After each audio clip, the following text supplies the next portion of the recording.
Hello students, a very good morning to you. As you know that yesterday we have taken your test and you also did the best answers, you write best answers. So now I am going to discuss these questions with you and how you should write the answers. So let's discuss about these questions, and our first question is, why is it that transcription and translation can be coupled in prokaryote cells but not in eukaryotic cells? पहले तो आपको question को पढ़ के समझना है कि पूछा क्या है क्वेश्चन। अगर आप क्वेश्चन का मतलब समझ गए हिंदी में तो आप आंसर लिख सकते हो। और आंसर ऐसा नहीं कि कुछ भी लिख दिया, कुछ भी लिखोगे तो कुछ नहीं मिलेगा।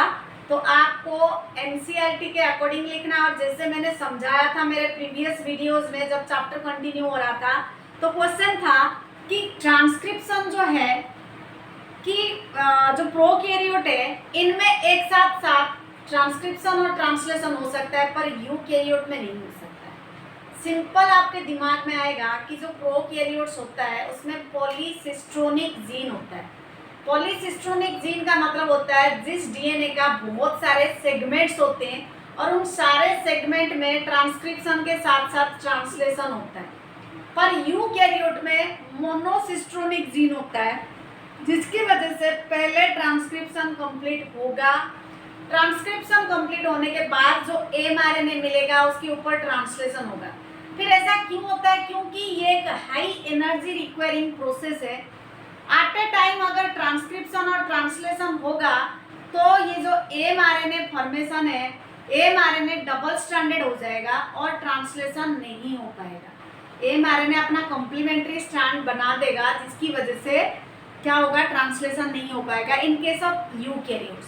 पर प्रोकैरियोट्स में सिंपली क्योंकि पॉलीसिस्ट्रोनिक जीन है तो इसमें ट्रांसक्रिप्शन ट्रांसलेशन एक साथ हो जाता है और इनकी एनर्जी रिक्वायरमेंट भी कम है। पर यूकैरियोट में एनर्जी रिक्वायरमेंट ज़्यादा है, इनमें मोनोसिस्ट्रोनिक जीन है, पहले ट्रांसक्रिप्शन होगा, उसमें से जो एमआरएनए मिलेगा वो रेडी होगा ट्रांसलेशन के लिए ताकि प्रोटीन सिंथेसिस हो सके। ठीक है।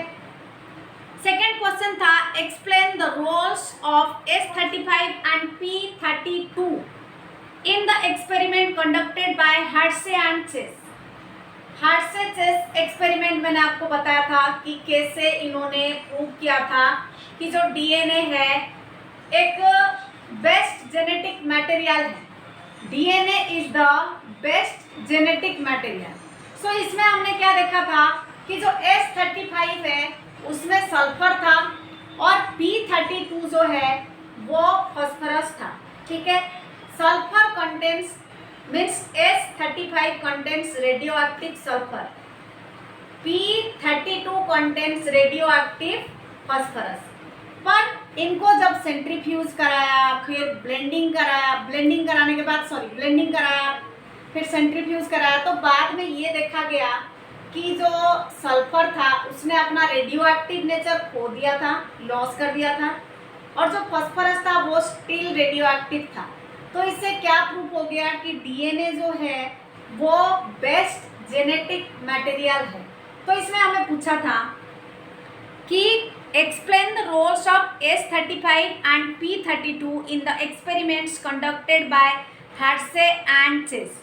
तो सिंपली इनका मेन काम था कि कैसे ये कैरेक्टर का ट्रांसफॉर्मेशन में हेल्प करने के दौरान अपना रेडियो एक्टिव नेचर को लॉस करते हैं या फिर गेन करते हैं।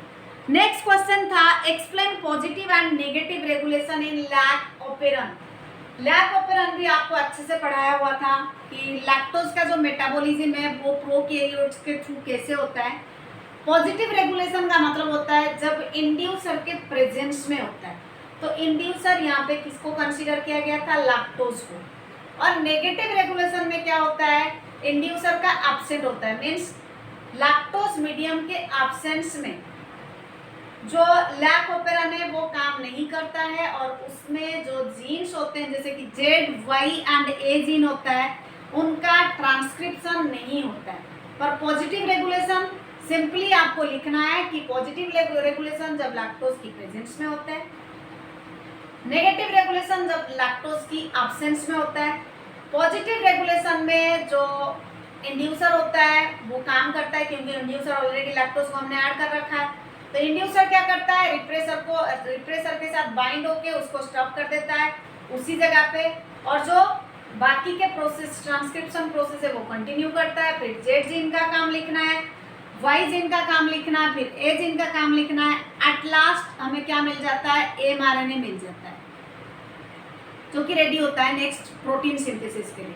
पर नेगेटिव रेगुलेशन में क्या होता है, यहाँ पे इनहिबिटर जो है इनहिबिट कर देता है रिप्रेसर, जिसकी वजह से ये प्रोसेस आगे नहीं बढ़ पाता है।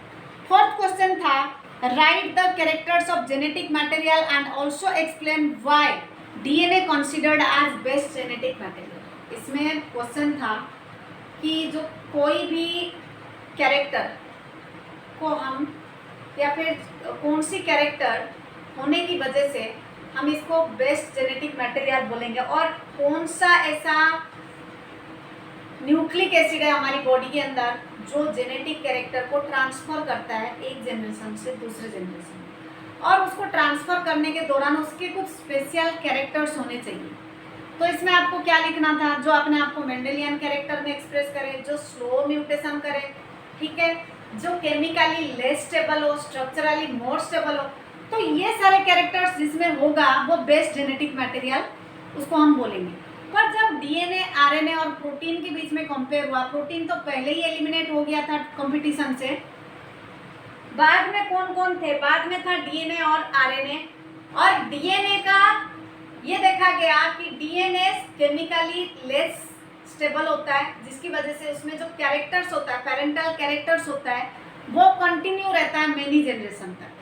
पर आरएनए केमिकली ज़्यादा स्टेबल होता है, क्योंकि उसमें एक एक्स्ट्रा ओएच ग्रुप होता है, जिसकी वजह से ये अपना कैरेक्टर को लॉस करता है। आरएनए का काम है सिर्फ कैरेक्टर को ट्रांसफर करने के बाद वो अपना खुद का कैरेक्टर को भूल जाता है। तो म्यूटेशन भी इसमें फास्ट होता है। अगर म्यूटेशन फास्ट होगा तो जेनेटिक कैरेक्टर एग्जिस्ट नहीं कर पाएगा। इसलिए इन सब कंपैरिजन के बीच में ये पाया गया कि डीएनए जो है बेस्ट जेनेटिक मटेरियल। फिर से बोल रही हूँ, क्वेश्चन को ढंग से पढ़ना है, उसके बाद जाके उसका आंसर लिखना। नेक्स्ट क्वेश्चन है, explain the process of charging of tRNA, why is it essential in translation. Charging of tRNA, और जिसको हम बोलते हैं अमीनो एसिलेशन ऑफ टीआरएनए, जब दो टीआरएनए क्लोज आते हैं एमआरएनए के ऊपर, जब दो टीआरएनए क्लोज आते हैं तो इनके बीच में कोलिजन होता है, और जैसे ही कोलिजन होता है ट्रांसक्रिप्शन स्टार्ट हो जाता है। तो इसको बोलते हैं चार्जिंग ऑफ टीआरएनए और aminoacylation of tRNA. Simply लिखना, ट्रांसलेशन शुरू होने से पहले जब दो tRNA they come enough close together, then they get maximum energy and the process of translation will start. Next question था, explain the role of RNA polymerase in transcription in bacteria. RNA polymerase का काम क्या होता है, polymerisation में help करता है। इसका मतलब है कि जो लॉन्ग चेन ऑफ पॉलीमर्स बनता है उसमें आरएनए पॉलीमरेज का एक इम्पोर्टेंट रोल होता है, मतलब उसको आगे बढ़ाता है। प्रोकैरियोट्स के केस में, जैसे कि आपका क्वेश्चन है कि प्रोकैरियोट्स मतलब बैक्टीरिया के केस में क्या होता है, जो आरएनए पॉलीमरेज है उसका लेवल डिस्ट्रीब्यूटेड नहीं है। एक single DNA dependent RNA polymerase जो है ट्रांसक्रिप्शन को कंटिन्यू करता है through initiation, elongation and termination. Termination के बाद ये आरएनए पॉलीमरेज क्या होता है, इनएक्टिव हो जाता है, और हमें क्या मिलता है, एक आरएनए मिलता है। ठीक है, तो आरएनए पॉलीमरेज का काम सीधा लिखना कि बैक्टीरिया के केस में इसका लेवल डिस्ट्रीब्यूटेड नहीं है। एक single DNA dependent RNA polymerase जो है सिग्मा फैक्टर के साथ बाइंड होकर ट्रांसक्रिप्शन प्रोसेस को आगे बढ़ाता है। जैसे ही इनिशिएशन, एलंगेशन और टर्मिनेशन हो जाता है, टर्मिनेशन के बाद ये जो आरएनए पॉलीमरेज है वो रिलीज हो जाता है इस प्रोसेस से। नेक्स्ट क्वेश्चन था, explain the process of packaging of DNA and also mention how euchromatin is different from heterochromatin। इसका मतलब क्या है कि डीएनए का पैकेजिंग कैसे होता है। यहाँ पे आपको दोनों के बारे में लिखना है, प्रोकैरियोटिक के बारे में भी लिखना है और यूकैरियोटिक के बारे में भी लिखना है। प्रोकैरियोट्स में जो है वेल डिफाइंड न्यूक्लियर मेम्ब्रेन नहीं होता है, तो जो न्यूक्लियस के अंदर कुछ पॉजिटिवली चार्ज रीजियंस होते हैं जिसको न्यूक्लियोइड बोला जाता है, और ये न्यूक्लियोइड पॉजिटिवली चार्ज होते हैं और डीएनए आपको पता है नेगेटिवली चार्ज होता है। तो इन पॉजिटिवली चार्ज न्यूक्लियोइड के ऊपर नेगेटिवली चार्ज डीएनए क्या करता है, बाइंड हो जाता है और बनाता है न्यूक्लियोसोम। ठीक है, पर यूकैरियोट्स के केस में ये अलग होता है। यूकैरियोट्स के केस में इनके पास वेल डिफाइंड न्यूक्लियर मेम्ब्रेन होता है, न्यूक्लियस होता है, और न्यूक्लियस के अंदर जो चार्ज होता है, जो पॉजिटिव चार्ज होता है, वो पॉजिटिव चार्ज गेन करता है due to the amino acid residues that is called as lysine and arginine. Lysine और आर्जिनाइन पॉजिटिवली चार्ज होता है क्योंकि ये न्यूक्लियस के अंदर है, तो ये न्यूक्लियस को और पॉजिटिव चार्ज देते हैं। तो क्या होता है, डीएनए नेगेटिव होता है, तो ये क्या करता है, हिस्टोन ऑक्टामर बनने के बाद इसके ऊपर रैप हो जाता है। एक बार में 200 बेस पे आप डीएनए क्या करते हैं, बाइंड करते हैं, ऐसे ही न्यूक्लियोसोम बन जाता है। फिर न्यूक्लियोसोम आरएनए होके क्रोमाटिन बनाता है, और ये जो क्रोमाटिन है फिर आपने फंक्शन के हिसाब से कहीं पे लूजली अरेंज्ड हो जाते हैं, कहीं पे डेंसली अरेंज्ड हो जाते हैं। तो जहाँ पे लूजली अरेंज्ड हुए उसको यूक्रोमाटिन बोला जाता है, और जहाँ पे डेंसली अरेंज्ड हुए वहाँ पे उनको हेटेरोक्रोमाटिन बोलते हैं। यूक्रोमाटिन जो रीजन बना जहाँ पे लूज अरेंजमेंट हुआ न्यूक्लियोसोम का, वो ट्रांसक्रिप्शनली एक्टिव रीजन होता है, पर जहाँ पे टाइट अरेंजमेंट हो गया न्यूक्लियोसोम का, वो ट्रांसक्रिप्शनली इनएक्टिव रीजन होता है। यही डिफरेंस है कि यूक्रोमाटिन, सेकेंड वाले पार्ट में आपसे पूछा गया था क्वेश्चन कि क्या डिफरेंस है यूक्रोमाटिन और हेटेरोक्रोमाटिन के बीच में। यूक्रोमाटिन सिंपली आपको लिखना था जहाँ पे न्यूक्लियोसोम लूजली अरेंज्ड होता है, और हेटेरोक्रोमाटिन जहाँ पे न्यूक्लियोसोम टाइटली अरेंज्ड होते हैं। अगर हम उसको स्टेन करेंगे तो जो यूक्रोमाटिन होता है वो लाइट कलर का विजिबल होता है, और जो हेटेरोक्रोमाटिन होता है वो डार्क कलर विजिबल होता है, जिसकी वजह से वो इनएक्टिव होता है। Means heterochromatin inactive during transcription, और transcription can be take place in heterochromatin region. आपको ये लिखना था। नेक्स्ट पूछा है, represent only diagrammatically the process of transcription in eukaryotes. Diagram के थ्रू आपको रिप्रेजेंट करना था, जैसे कि ये यूकैरियोट्स का ट्रांसक्रिप्शन होगा तो इसमें क्या होगा, ये तो होगा आपका प्रोमोटर, फिर ये हो गया एक स्ट्रक्चरल जीन, फिर होगा टर्मिनेटर। तो प्रोमोटर के साथ कौन बाइंड होगा, सिग्मा फैक्टर, साथ में सिंगल डीएनए डिपेंडेंट और DNA dependent RNA polymerase, DNA dependent RNA polymerase. फिर उसके बाद क्या होगा, ये हो गया इनिशिएशन, हो गया डीएनए डिपेंडेंट आरएनए पॉलीमरेज, और ये प्रोसेस आगे बढ़ता जाएगा, फिर यहाँ पे आएगा, यहाँ पे आएगा, फिर लास्ट में यहाँ पे आ गया आपका टर्मिनेटर। यहाँ पे टर्मिनेटर आने के बाद क्या होगा, यहाँ सिग्मा फैक्टर था जो इनिशिएट करता था, यहाँ पे रो फैक्टर आ जाएगा। अब आरएनए पॉलीमरेज का काम खत्म, single DNA dependent RNA polymerase का काम खत्म, तो ये रिलीज हो जाएगा और ये निकालेगा और रिलीज करेगा एक नासेंट आरएनए और न्यू आरएनए, जिसको हम क्या बोलेंगे, एमआरएनए और एचएनआरएनए। पर ये जाएगा प्रोसेसिंग में, उसके बाद जाके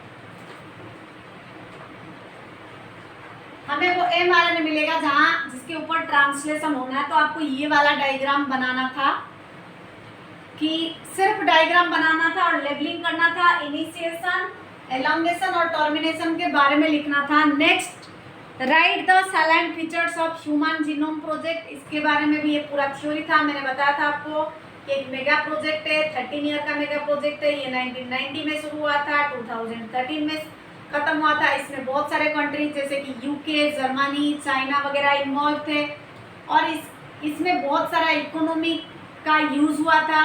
और इसका मेन काम था जितने भी जीन है और उनमें जो जितने भी क्रोमोसोम्स है, उन क्रोमोसोम नंबर पे जो जीन है उनके बारे में स्टडी किया जाए और इसको फ्यूचर एप्लीकेशन के लिए यूज़ किया जाए। नेक्स्ट क्वेश्चन था, write the steps used in DNA fingerprinting technique.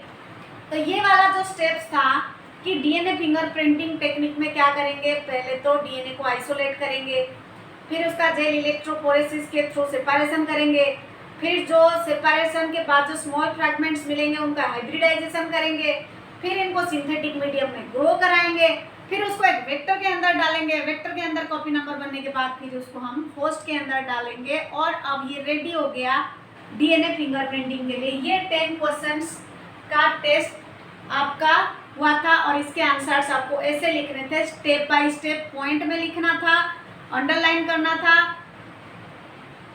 देखते हैं आप लोगों ने क्या किया है। तो आज के लिए इतना ही, फिर जब दूसरा वीडियो आप देखोगे उससे रिलेटेड क्वेश्चन का भी टेस्ट लेंगे।